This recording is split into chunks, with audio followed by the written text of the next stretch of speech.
Assalamualaikum dear students, welcome to CID Engineering Academy.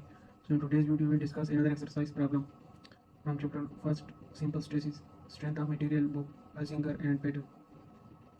So dear students, in today's video we will discuss problem number 8 in which statement is in aluminium a rod is rigidly attached between a steel and a bronze as shown in figure. Axial load are applied at the positions. Find the maximum value of P that will not exceed a stress in steel of 140 megapascal, in aluminium 190 megapascal and in bronze of 100 megapascal. So dear students, ये question है हमारे पास कि ये aluminium जो है ये steel और bronze के बीच में हमारे साथ रिजिडली अटैच्ड है और यहाँ पर हर एक पे फोर्सेस भी लग रहा है और एरिया भी हमें गिवन है। उसके साथ साथ ये कह रहे हैं कि इसमें आप लोग ये पी की वैल्यू फाइंड करो। पी की वैल्यू फाइंड करो उस सिचुएशन में कि स्टील का लिमिटिंग स्ट्रेस जो है या स्टील का जो स्ट्रेस है वो हमारे पास 140 मेगापास्कल से ना बढ़े, ठीक है। लिमिटिंग स्ट्रेस जो है एल्यूमिनियम में 90 मेगापास्कल और ब्रॉन्ज में 100 मेगापास्कल। तो इसकी सोल्यूशन की तरफ अब हम आते हैं कि इसका सोल्यूशन हमारे पास क्या है।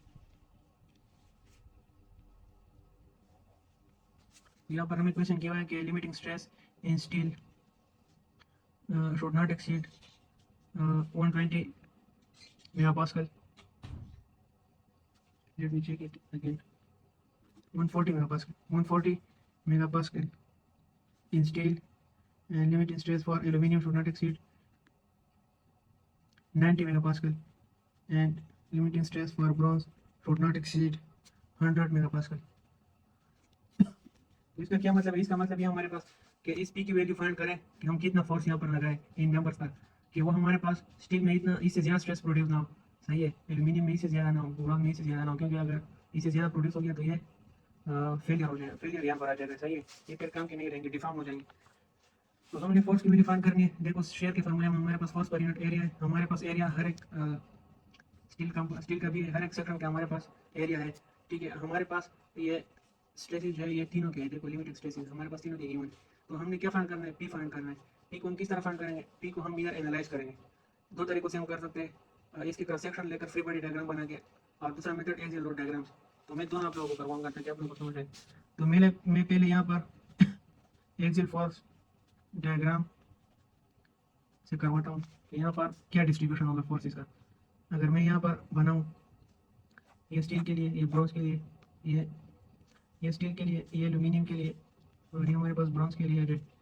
ये जब आप लोग स्ट्रेट फुट से बनाओगे तो ये लाइन बिल्कुल स्ट्रेट आएंगे, सही है। मैंने थोड़े रफली बना दी, इस तरह स्ट्रेट आएंगे आप लोगों के साथ। अच्छा, फिर आप लोग क्या करें, यहाँ पर एक बेस लाइन बनाया अपने आसानी के लिए। ये हमारे पास बेस लाइन, मैं ऊपर जाऊँगा तो वो टेंशन होगा और वो पॉजिटिव होगा, नीचे आऊँगा तो वो कंप्रेशन होगा और नेगेटिव साइन होगा उसके बाद क्या होगा हमारे पास?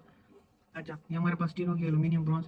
और अगर हम देखें ये डायग्राम भी हम साथ साथ में देखेंगे, ये वाला, ठीक है। मुझे चाहिए कि मैं ये वाला डायग्राम भी यहाँ पे बनाऊँ। यहाँ पर स्टील आ जाएगा, ठीक है, फिर एल्यूमिनियम आ जाएगा, फिर मेरे पास यहाँ पे ब्रॉन्ज आ जाएगा, सही है। यहाँ पर मेरे साथ फोर्सेस भी मैं बनाऊँगा, यहाँ पर हमारे पास 4P है, सही है। यहाँ पर हमारे साथ P है, ये देखो मैंने P शो कर लिया, और यहाँ पर हमारे पास 2P है। यहाँ पर हमारे साथ अगर हम देखें इन सारे फोर्सेस को एनालाइज करें तो अगर हम ये देखिए -4P ले लें, लेफ्ट साइड पे जाए -4P ले लें। अगर मैं यहाँ पर रिएक्शन फाइंड करूँ कि क्या रिएक्शन आता है, पॉजिटिव आता है, नेगेटिव आता है, इसी क्वांटिटी देखो, ये 4P + P - 2P ये वाला फोर्स, तो मेरे साथ क्या जाएगा -5P। इसका मतलब क्या? इसका मतलब ये है कि इस 4P के डायरेक्शन में हमारे पास यहाँ पर एक्शन फोर्स लग रहा है जो कि 5P है, तो इसके रिएक्शन में मेरे पास इस तरह का फोर्स आएगा इस सपोर्ट पर जो कि 5P के बराबर होगा। तो यहाँ पर हमारे पास शो नहीं हुआ है क्वेश्चन में, लेकिन ये आप लोग अपने साथ शो कर लें। यहाँ पर रिएक्शन फोर्स कितना होगा? 5P, और ये टुवर्ड्स होगा, मतलब ये कंप्रेशन है। तो यहाँ पर भी इस पर 5P, एक्सियल लोड डायग्राम में भी यहाँ पर 5P हमारे पास आएगा, सही। अब मैं क्या करता हूँ, ये 5P देखो ये कहाँ जा रहा है, ये टुवर्ड्स जा रहा है। ये देखो मैंने आप लोगों को साइन कन्वर्जन में जब राइट से लेफ्ट तक जाएंगे तो दो चीज़ें बताई थी पिछले वीडियो में। अगर आप लोगों ने वो वीडियो नहीं देखी तो वो भी देख लो, उसमें axial load diagram, sign convention सब अच्छी तरह समझाए। अगर इस तरफ आएगा, सही है, तो ये पॉजिटिव होगा, और अगर उस तरफ जाएगा तो ये नेगेटिव होगा। देखो ये इस तरफ आ रहा है, इसका डायरेक्शन इस तरफ है, इसका मतलब क्या होगा कि ये कंप्रेशन में। तो मैं क्या कर लूँगा, इधर से 1 2 3 4 5 डिजिट आकर यहाँ पर क्या हो जाएगा, इस पे ये बेस लाइन के नीचे, ये बेस लाइन है, डेटम लाइन, ये जो भी आप लोग कहें रेफरेंस लाइन इसके नीचे मैं आ जाऊँगा। यहाँ पर -5P ये कंप्रेशन में चला गया, सही है। अब यहाँ पर इस जंक्शन पर मेरे साथ कौन सा फोर्स है, ये देखो, ये टेंशन फोर्स है। पॉजिटिव फोर्स होता है वो टेंशन होता है, नेगेटिव कंप्रेशन हो रहा होता है। तो ये देखो इस तरफ आ रहा है, इसका मतलब है कि यहाँ पर टेंशन अप्लाई हो रहा है। वो टेंशन कितना है, वो प्लस 4 पी है। तो -5 पी प्लस 4 पी, इससे हमारे पास क्या आ जाएगा, -p आ जाएगा। तो इसका मतलब है कि हमने -p पे यहाँ पर आना है, 4 डिजिट ऊपर जाना है, 1 2 3 4, ये यहाँ पर आ जाएगा। ठीक है, ये हमारे पास, और इस एल्यूमिनियम के सेक्शन में यही फोर्स जा रहा है। तो थ्रू आउट द सेक्शन यही फोर्स होगा। हमारे पास कितना फोर्स था, ये -p था। सही है, क्योंकि 5p से जब हम 4p निकालते हैं तो ये से -p, ये 4p कहाँ से आया, ये यहाँ पर फोर्स लग रहा है, क्वेश्चन में गिवन है, और ये टेंशन फोर्स है। इसकी साइन कन्वर्टर से हमें पता चलता है। फिर जब हम इस जंक्शन पे आते हैं, ये ब्रॉन्ज और एल्यूमिनियम के बीच में जो जंक्शन है, वो हमारे पास यहाँ पर इस डायरेक्शन में फोर्स लग रहा है, जो कि कंप्रेशन है। तो यहाँ पर क्या जगह कंप्रेशन फोर्स है, -p होगा। इसके साथ हम माइनस लिखेंगे क्योंकि इस डायरेक्शन में है, देखो।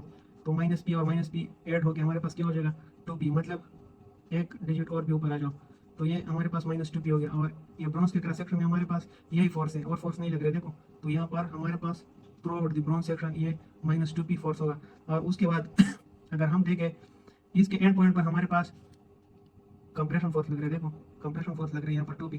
तो अगर हम इसके साथ ऐड करें 2p, तो -2p और +2p, -2p और +2p, ये वापस जाके क्या हो जाएगा, 0 पे आ जाएगा, इस पॉइंट पे आ जाएगा 0 पे। तो इसका मतलब ये है कि ये हमारे पास स्टील का वो हो जाएगा cross section area, cross section area नहीं, लोड डायग्राम। सही है, ये हमारे पास एल्यूमिनियम का हो जाएगा, और ये हमारे पास ब्रॉन्ज का हो जाएगा। तो डियर स्टूडेंट्स, अगर हम देखें, थोड़ा और से समझ करें, तो ये डेटम लाइन के या बेस लाइन के नीचे आ रहे हैं, तो इसका मतलब है सारे सेक्शंस कंप्रेशन में। और अगर हमने यहाँ पर फोर्स देखना हो, तो ये फोर्स हम यहाँ से देख सकते हैं, देखो एल्यूमिनियम के सेक्शन में कितना फोर्स है, 5p।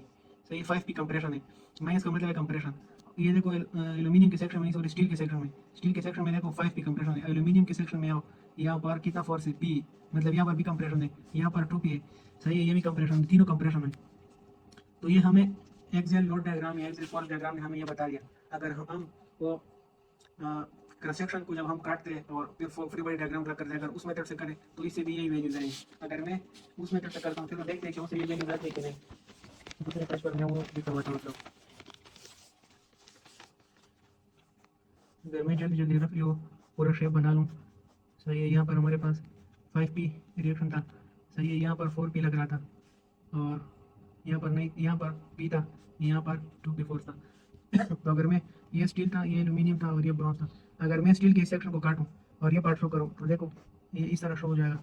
यहाँ पर हमारे पास 5p फोर्स है, तो इसके रिएक्शन में वही मैग्नीट्यूड का फोर्स होगा, लेकिन डायरेक्शन अपोजिट होगा। देखो इस तरफ आएगा, ये भी 5p हो जाएगा। ये स्टील का सेक्शन है, इसका मतलब है कि steel section is under compression, और इसके अंदर कितना फोर्स होगा, वो 5p होगा। सही है, देखो यहाँ पर भी हमें 5p बता रहा था, यहाँ पर भी 5p बता रहे हैं। बस आपको जो भी इजी लगे उससे करो, मेरा मतलब सिर्फ समझाने का है कि दोनों मेथड आप लोग समझ लो। अब अगर हम एल्यूमिनियम का क्रॉस सेक्शन ड्रा करें, यहाँ पर मैं क्लास लगाता हूँ, उसके साथ स्टील वाला सेक्शन भी आएगा। इस तरह ना कि आप लोग स्टील वाला सेक्शन छोड़ दो, ठीक है। यहाँ पर 4p और यहाँ पर 5p फोर्स था। अब हमने देखना है ये एल्यूमिनियम का सारा सेक्शन नहीं, ये क्रॉस सेक्शन जहाँ पर मैंने काटा है, कि यहाँ पर कितना फोर्स आ रहा है। देखो इस डायरेक्शन में हमारे पास 5p है, इस डायरेक्शन में 4p है। तो इसका मतलब ये कि 5 से 4 कट जाएगा, और इस डायरेक्शन में हमारे पास p एक्शन होगा, एक्शन फोर्स। तो अगर इस पर यहाँ से p फोर्स एक्शन होगा, तो यहाँ पर हमारे पास रिएक्शन में यहाँ पर p फोर्स आएगा। सही है, इसका मतलब ये है कि ये भी टुवर्ड्स है। देखो जब towards the cross section area force होगा तो वो कंप्रेशन होगा। इसका मतलब ये है कि एल्यूमिनियम का जो सेक्शन है वो भी अंडर कंप्रेशन में। और कितना फोर्स कंप्रेशन में, p फोर्स, ये सही है, ये अंडर कंप्रेशन में। उसके बाद हम क्या करते हैं, ब्रोंज का सेक्शन काटते हैं। मैं ब्रोंज का सेक्शन काटता हूँ, यहाँ से शो करता हूँ। सही है, ब्रोंज का सेक्शन जब हम काटते हैं, ये दूसरे साइड से जब मैं शो करता हूँ, तो यहाँ से हमारे पास 2p फोर्स लग रहा था। देखो 2p फोर्स लग रहा था, तो यहाँ पर भी 2p फोर्स होगा। देखो ये रिएक्शन फोर्स है, ये रिएक्शन है, ये इस तरफ आ रहा है तो वो उस तरफ जाएगा, डायरेक्शन अपोजिट होंगे लेकिन मैग्नीट्यूड सेम होंगे। ये भी अंडर कंप्रेशन है। सही है, क्योंकि टुवर्ड्स जा रहा है सेक्शन एरिया, कितना अंडर कंप्रेशन है, 2p। तो देखो 5p कंप्रेशन स्टील में, p कंप्रेशन एल्यूमिनियम सेक्शन में। सही है, और ये जो ब्रॉन्ज है इसमें भी 2p कंप्रेशन है, 5p और 2p। और एक्सियल लोड डायग्राम से हमारे पास क्या था, 5p 2p, दोनों से आप कर सकते हो। सही है, जो आपको इजी लगे। तो अब हम बस यहाँ तक हमारा मेन काम था, यहाँ तक आपने क्वेश्चन को सॉल्व कर एनालाइज कर लिया फोर्सेस को, बस और इजी है। देखो अगर हम पहले सबसे पहले स्टील के लिए करें, for steel, stresses for steel, तो हमने वो स्टील का जो है वो इस्तेमाल करना होगा कि ये हमारे पास इसका जो लिमिटिंग स्ट्रेस है वो कितना होना चाहिए, वो हमारे पास 140 मेगापास्कल से ज़्यादा नहीं होना चाहिए। तो यहाँ पर हमारे पास क्या आ जाएगा, ये देखो, is equal to force of the in steel divided by area of the steel. तो यहाँ पर फोर्स में हमारे पास स्टील कितना था, वो 5 पी था ना, डिवाइडेड बाय एरिया में गिवन था वो हमारे पास 500 मिलीमीटर स्क्वायर। यहाँ पर ये कितना था, ये 140 मेगा पास्कल। तो ये कैलकुलेटर के जरिए जो हम करते तो इससे हमारे पास आंसर आता है 14,000 न्यूटन। या मैं इसको ये भी लिख सकता हूँ कि इसको मैं उस पर डिवाइड करता हूँ 1000 पे, तो ये 14 किलो न्यूटन आ जाएगा। और अगर मैं ब्रॉन्ज के लिए करूँ, फॉर एल्यूमिनियम के लिए करूँ, तो हमारे पास ये एल्यूमिनियम का जो लिमिटिंग स्ट्रेस था वो कितना था, वो हमारे पास 90 मेगा पास्कल था। तो डायरेक्ट ही बस मैं लिखता हूँ फोर्स या लोड पर unit of the cross section area. यहाँ पर हमारे पास ये 90 mega pascal is equal to, यहाँ पर फोर्स हमारे पास एल्यूमिनियम के में कितना था, वो हमारे पास पी था। तो ये हमारे पास यहाँ पर पी आ जाएगा डिवाइडेड बाय क्रॉस सेक्शन हमारे पास एल्यूमिनियम का कितना है 400 mm स्क्वायर। तो इससे हमारे पास एल्यूमिनियम का लोड कितना आएगा, वो हमारे पास 36,000 न्यूटन आएगा, या हम इसको 36 किलो न्यूटन भी लिख सकते हैं। और इसी तरह जो हम इधर ही में करता हूँ, सही है। अगर हम ब्रॉन्ज के लिए करें तो वहाँ पर हमारे पास 100 मेगा पास्कल वैल्यू थी। और अगर मैं ये लिखूँ यहाँ पर ब्रॉन्ज लिखूँ तो लोड पर unit cross section area of the bronze, वही मेथड है, बस सिर्फ आपने वैल्यू जिसमें डालनी। यहाँ पर हमारे पास ब्रॉन्ज में फोर्स कितना था, 2 था, तो यहाँ पर फोर्स की जगह 2 लिखा है डिवाइडेड बाय 200 मिलीमीटर स्क्वायर। तो इससे हमारे पास क्या आंसर आएगा, इससे हमारे पास पी की वैल्यू आएगी 10,000 न्यूटन। इसको हम 10 के एस आई भी लिख सकते हैं, 10 किलो न्यूटन सॉरी। तो अब देखो, स्टील के लिए हमारे पास ये वैल्यू आ गई पी की, एल्यूमिनियम के लिए ये वैल्यू आ गई, ब्रॉन्ज के लिए ये वैल्यू आ गई। तो अब मैं इनमें से कौन सी वैल्यू सेलेक्ट करूँगा, डियर स्टूडेंट्स, मैं इनमें से वो वैल्यू सेलेक्ट करूँगा जो सबसे स्मॉल हो, जो सबसे लो वैल्यू हो लोड की या फोर्स की, वो सेलेक्ट करूँगा। वो क्यों, वो इसलिए सेलेक्ट करूँगा क्योंकि जब मैं 36 किलो न्यूटन फोर्स ये वैल्यू मैं फोर्स के लिए सेलेक्ट करूँ, तो मेरे पास ये ब्रॉन्ज का जो स्ट्रेस है वो ओवरकम कर जाएगा, वो ये उसको बर्दाश्त नहीं कर पाएगा, तो ये ब्रॉन्ज वाला सेक्शन फेल हो जाएगा। ठीक है, सिमिलरली ये स्टील वाला सेक्शन जो है ये भी इस तरह हो जाएगा। और अगर मैं स्टील वाला करूँ तो फिर भी ब्रॉन्ज वाला फेल हो जाएगा। तो मुझे सबसे लोअर वैल्यू लेनी होगी। तो हमारे पास भी के लिए यहाँ पर 10 किलो न्यूटन होगी, ये सेफ लोड है, सही है। तो ये था इसका आंसर, ये था हमारा सोल्यूशन। अगर वीडियो अच्छी लगी, ये एग्जिट फोर्स डायग्राम और क्रॉस सेक्शन वाले तरीके की समझ आ गई, तो वीडियो को लाइक करें, दोस्तों के साथ भी शेयर करें और चैनल को भी सब्सक्राइब करें।